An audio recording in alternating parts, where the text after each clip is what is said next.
Bismillahirrahmanirrahim. Assalamualaikum warahmatullahi wabarakatuh.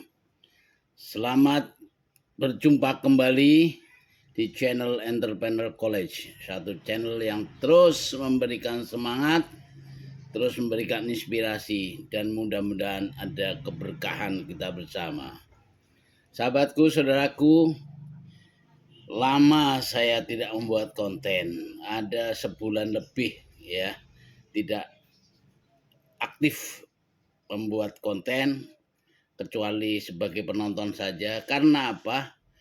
Ada satu peristiwa yang saya harus katakan pada siang hari ini.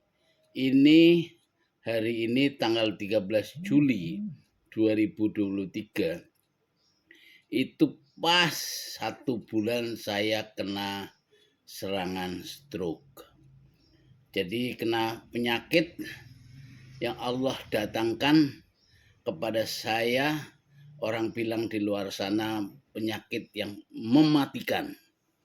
Tapi memang betul luar biasa penyakit ini, tidak seperti yang lazim saya biasa alami penyakit-penyakit yang sebelumnya. Kalau sebelumnya cuman pilek, flu, batuk ya, atau ngeri, ngilu ya, kesel, capek, mulai masih bisa. Tapi kemarin 1 bulan pada tanggal 13 Juni itu hari awal di mana saya hari itu menerima anugerah, menerima berkah, menerima ganjaran yang namanya penyakit orang bilang di luar sana adalah stroke. Alhamdulillah 1 bulan berlalu. Pas hari ini tanggal 13 maka saya memulai bikin konten untuk menjadi pengingat saya bahwa tanggal 13 Juni yang lalu, 1 bulan yang lalu tepatnya, itu hari di mana saya mati kutu semua kegiatan. Kegiatan bisnis saya hentikan, kegiatan usaha saya ketemu dengan orang, janji dengan orang, terus kegiatan lain-lain semua aktivitas berhenti karena saya harus menikmati datangnya ganjaran anugerah Allah berupa stroke. Session kali ini, konten kali ini, saya akan mencoba menceritakan sedikit sekilas. Ya, kok bisa? Orang-orang soalnya bertanya, kok bisa Pak Salim kena stroke? Pak Salim orangnya semangat, orangnya pantang menyerah, tapi kok bisa ya? Nah, itu orang-orang semua bingung ya. Orang-orang di sekitar saya, jamaah majelis taklim, jamaah musola, teman-teman kawan saya di NU ya, LPNU khususnya, juga di mana saya mengabdi, juga teman-teman saya di Unusama, teman-teman keluarga, terutama yang luar biasa ya, di paguyuban keluarga yang saya selalu menjadi motivator, menjadi motor penggerak. Semua karena tiba-tiba semua harus berhenti dan semua luar biasa. Hari ini saya akan coba ceritakan walau sekilas bagaimana detik-detik awal ya datangnya penyakit ini. Seperti Anda mungkin harus tahu, saya selalu memang semangat, saya selalu positive thinking, karena pada tanggal 13 itu Juni, hari Selasa, itu saya punya janji. Saya punya janji untuk meeting di BI, kantor BI Jakarta Pusat, Jalan Tamrin, tepatnya untuk memenuhi undangan dari OJK.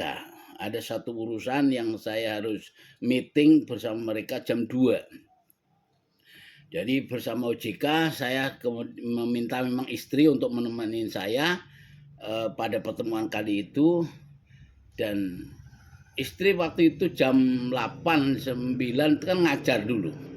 Biasa ngajar dekat rumah di itu. Saya di rumah persiapan. Nah, 5 menit sebelum jam 10 kurang lebih, itu saya teleponan. Waras, saya sehat, duduk, saya nonton konten-konten video. Nah, saya SMS, saya video, saya telko. Normal semua kegiatan, semua normal. Ya, itu kejadiannya. Begitu aku bilang sama istri saya, "Ayo kita jam 10 udah harus berangkat dari rumah." Ya kan, jangan sampai telat pertemuannya. Istri saya oke, itu ditelepon telepon saya kepada dia, dia lagi ngisi pengajian. Oke, SMS juga begitu, "Ayo jam 10 kita berangkat." Nah, oke, dia juga langsung langsung nggak lama, "Oke, saya pulang," istri. Nah, jam 10 lebih sedikit gitulah kurang lebih. Saya Ahmad Khairul Salim memperkenalkan kepada Anda pupuk organik cair merek Terompah Kiai.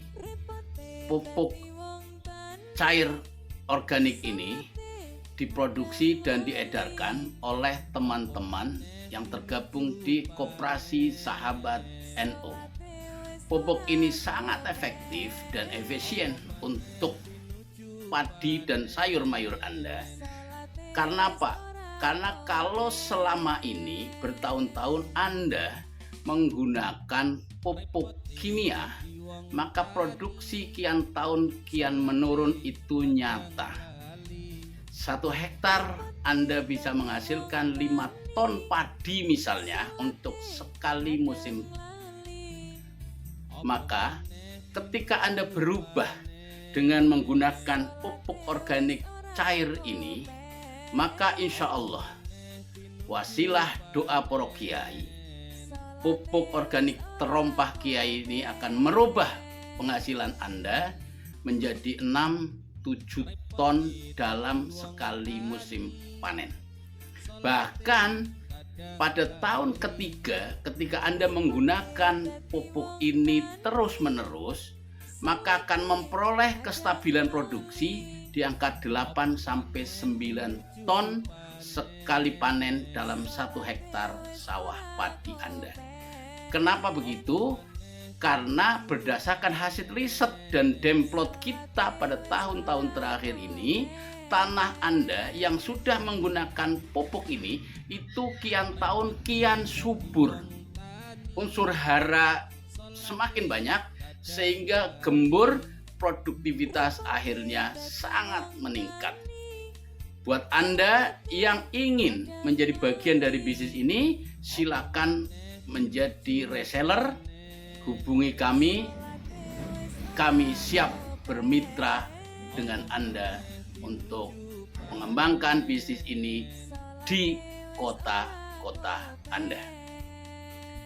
Dengan cara begitu maka ini usaha dan ikhtiar kita untuk menjadi bagian dari usaha meningkatkan ketahanan pangan nasional kita, dan dengan wasilah ikhtiar ini mudah-mudahan keluarga kita, masyarakat kita kian sejahtera karena produktivitas yang kian menarik, kian meningkat. Pupuk cair organik Terompah Kiai cocok buat Anda. Oke, itu harinya adalah hari Selasa. Jadi saya telepon-teleponan dengan istri untuk berangkat meeting. Apa yang terjadi? Istri saya pulang.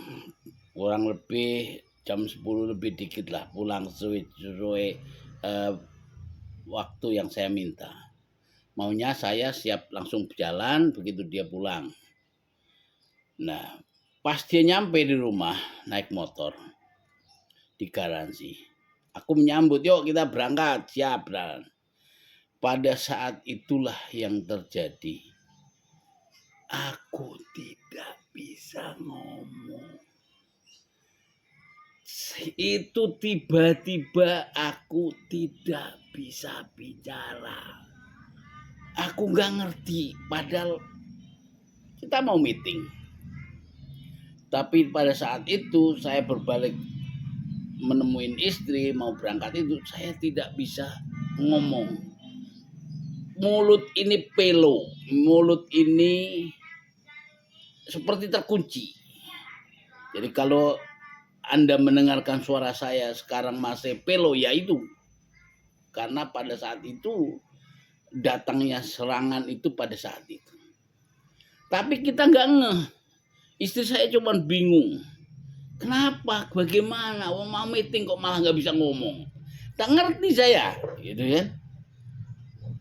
Nggak ngerti kalau itu serangan stroke itu tidak sadar kita. Istri juga nggak ngerti, saya juga nggak ngerti. Tapi karena semangat kita untuk pertemuan, kita terus jalan. Akhirnya saya naik motor untuk ke busway. Mau naik busway kita memang. Nah, naik motor itu di jalan, tahu nggak? Saya nyetir sendiri itu naik motor, gitu. Yang terjadi motor itu goyang. Istri bilang, ini motor kenapa tumben bisa kayak gini, kayak motor rusak atau apa gitu, jalannya belok-belok begini gitu. Ya, saya pikir kita ke bengkel. Nah, akhirnya kita ke bengkel. Di dekat asrama haji itu ada bengkel. Ternyata setelah saya datang ke sana, alhamdulillah cuma ada anaknya. Bapaknya yang punya bengkel tidak di tempat. Akhirnya saya nggak jadi, saya teruskan jalan lagi sampai di Pinang Ranti, tempat parkiran, saya parkir motor. Habis itu saya pindah naik busway. Sekali lagi nggak ngerti dan nggak sadar bahwa itu serangan stroke itu nggak paham, gitu. Kita naik busway. Pinang Ranti itu kan koridor utama, jadi kita dapat tempat duduk. Alhamdulillah, saya duduk di paling belakang. Setelah duduk di busway, apa yang terjadi? Pusing sekali. Kepala ini berputar-putar. Ya, saya karena dapat tempat duduk, saya rebahkan saja, saya tidur saya sambil berdoa, sambil wirid, sambil ini apa penyakit apa, pusingnya luar biasa. Istri hanya bilang, anak kenapa kayak gitu. Tapi ya nggak paham sekali lagi. Ini kita pikir karena semangat ada harus meeting ya kita jalan terus. Nah di Semanggi, Senayan karena harus pindah koridor. Saya turun, pindah koridor, ganti busway yang menuju BI. Di situ saya tidak dapat tempat duduk. Sehingga kita bergantungan dengan orang-orang banyak itu. Ya kan? Sekali lagi nggak sadar. Kita nggak sadar kalau itu kena serangan stroke itu nggak sadar. Belum sadar. Ya, itu saya bergantungan. Tangan ini ya biasa masih gitu ya. Tapi rupanya mungkin ngomong apa sudah ada perlambatan memang. Nah, kita bergelantungan bersama penumpang yang lain karena penumpangnya sesak, rame-rame saya bisa ikut sampai BI. Begitu sampai BI di kantor Monas sana, turunlah saya dari busway. Apa yang terjadi pada saat turun dari busway? Kaki ini nggak bisa seperti biasanya. Tiba-tiba seperti kejeglok. Jadi kaki itu belum napak ke tanah, tapi rasanya ini sudah sampai. Gimana sih rasanya kita sudah sampai di tanah, padahal belum. Jadi kaki masih gantung sebelumnya, tapi rasanya sudah nyampe. Sehingga pas betul-betul nyampe, yang terjadi kan gluk. Seperti ada apa, goncang semua di situ. Sampai istri saya bilang di papa, saya bilang ini bisa jalan nggak? Ya udah kita terus semangat terus. Kita tetap semangat karena memang harus terjadi pertemuan itu. Ya. Masuk BI kurang lebih jam 1, nunggu beberapa saat, jadilah pertemuan itu. Di lantai 2, pertemuan antara kita, ya saya, OJK, teman saya dan juga ANZ Bank. Singkat cerita pertemuan itu berhasil dan kemudian saya nggak lama setelah itu langsung pulang. Pulang diantar teman saya, karena teman saya kan bawa mobil. Jadi saya bonceng dia, diantar dia, tapi sambil puala ini pusing ya. Makan siang pun juga pusing sekali. Jadi kita makan di KFC waktu itu di Matraman. Itu pusing sekali. Wah, nggak karu-karuan pokoknya namanya kepala itu. Tapi karena dibawa mobil ya kita pulang. Sampai di penitipan sepeda, motor Pinang Ranti. Akhirnya istri yang saya suruh naik di depan jadi nyupir motor. Nah, kemudian kita belum sampai di situ, belum terasa bahwa itu sebuah serangan stroke. Jadi kemudian saya pulang sampai rumah sekitar jam 5-an. Ya kita pikir hanya sakit biasa, kita hanya pusing, kita hanya pokoknya kita pikir besok aja lah ke dokternya. Kita ke dokter, ini sudah malam, udah mau malam, jadi aku pikir kita coba besok pagi aja. Pada malam itu tidur nggak nyenyak. Ya, bolak-balik bangun, pengen kencing, terus pusing. Ya, jam 2, jam 3 kita bangun juga biasa, memang saya biasa jam 4, jam 3 malam itu bangun pagi. Ya, aku pikir biasa aja, memang jamnya bangun gitu kan. Nah, setelah sholat tahajud di situ, sholat subuh saya sudah nggak pakai berdiri lagi, sudah sholat itu sudah memakai kursi. Sholat maghrib, sholat isya, sholat subuh, ya itu saya sudah memakai kursi, ya terus sambil ini bagaimana jalan keluarnya, kita pikir sekali lagi kita tenang, besok ke dokter. Nah setelah subuh itu sholat subuh itu kaki seperti hilang. Sholat subuh itu karena gimana ya, kaki itu ngepleh-pleh seperti hilang, nggak kerasa ada kaki gitu loh. Itu yang luar biasa di situ. Akhirnya setelah sholat subuh saya nyoba pincang-pincang itu, saya nyoba nyapu di garasi. Setelah nyapu itu muntah. Wah, ya karena nggak ada isinya ya cuma air doang. Tapi wah muntah, pusing, tapi plong karena muntah. Itu yang terjadi. Ya setelah muntah, kemudian istri saya telepon dokter. Nah, yang biasa saya konsultasi, dokter ini adalah ponakan yang memang sedang tugas di Arab Saudi. Di sana jam 12, jam 1 malam. Saya telepon dia subuh-subuh, saya ngobrol, terus kemudian saya ceritakan, kemudian dia video call seperti apa Salim. Itu kan rupanya dia ngelihat lidah saya, omongan saya apa semua sudah nggak normal. Maka saat itu pula dia perintahkan, sekarang juga Salim harus ke rumah sakit. Terus diceritakan bla bla bla bla bla. Saya akhirnya nggak bisa ngomong apa-apa. Saya berkemas, saya langsung siap-siap ke rumah sakit. Disitulah saya langsung masuk IGD. Saya rumah sakit haji. Gawat darurat. Sekitar jam 8 itu langsung ditangani.